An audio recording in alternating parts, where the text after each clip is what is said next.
In 2013, a White Knoll High School graduate was very busy taking classes at Midlands Tech during the day and then working at the Waffle House at night to help pay the bills, until a car accident changed everything. Now he is working hard to learn to walk and speak again. Even the smallest movements are a huge effort for him, and his family needs your help to get him back out into the world.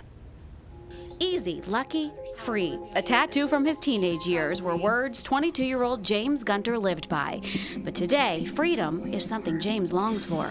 I received a phone call on my cell phone from Richland, and they said that we think that your son was in an accident. In 2013, the head-on collision left James clinging for life.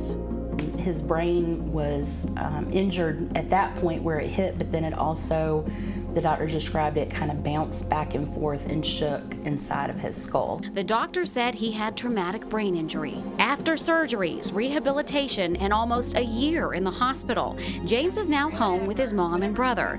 And while there's no place like home, home is the only place James gets to be. It's like a prison. Family friend Billy Haynes helps care for James while his mom Stephanie works full-time for a local charity. The family doesn't have a special van that would accommodate James's wheelchair, so he only leaves the house twice a week for therapy when the state will send a van to get him. Other than that, here he sits. He has the same angle, same view. Just imagining what it'd be like for me, it would be horrible. Cognitively, James is still there, but the injury to his brain has taken most of his speech. He uses a number system to communicate. 1, not so good. 5 is the best. James had no trouble telling me how he would feel about getting a van.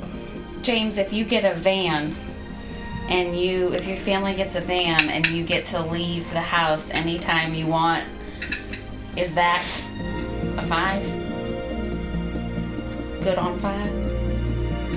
That was quick. Or what about a 10? That was the quickest response I've seen.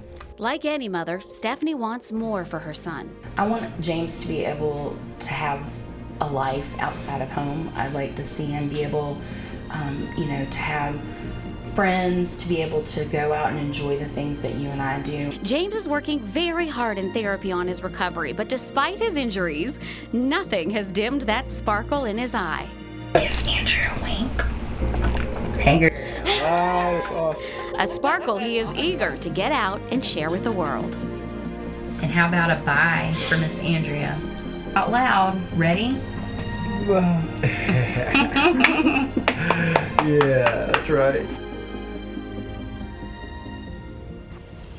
Well, doctors say that most patients with TBI, this type of injury, plateau after 2 years after their injury. But Stephanie, his mother, is confident that her son has more healing ahead of him. The family has set up a GoFundMe page to help raise that money to buy that wheelchair-accessible van so that James can get out and enjoy the world. If you can help, please check out this story on our website, WLTX19. Hopefully someone out there is watching this right now tonight and they're going to contribute and make this happen. That is my prayer, because he deserves it, and he deserves to get out there and be a part of the world again. All right, we have some good news.